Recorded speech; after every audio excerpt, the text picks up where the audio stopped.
મનોરંજન જગતના favourite couple અને લાખો દિલોની ધડકન રશ્મિકા મંદાના અને વિજય દેવરકોંડા હવે સત્તાવાર રીતે પતિ પત્ની બની ગયા છે. રાજસ્થાનના ઉદયપુર સ્થિત ભવ્ય હોટલમાં આ કપલે 26 તારીખે રજવાડી ઠાઠથી લગ્ન કર્યા છે.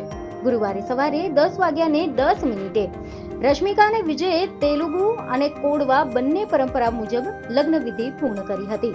છેલ્લા 3 દિવસથી અહીંયા હલ્દી અને સંગીતની ધૂમ મચી હતી, જેમાં વિરોજ પ્રીમિયર લીગ જેવી ક્રિકેટ મેચ પણ આકર્ષણનું કેન્દ્ર બની હતી.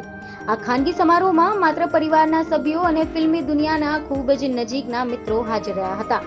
વર્ષ 2018માં આવેલી ગીતા ગોવિંદમના સેટ પરથી શરૂ થયેલી આ લવ સ્ટોરી આખરે તેના મુકામ પર પહોંચી ગઈ છે.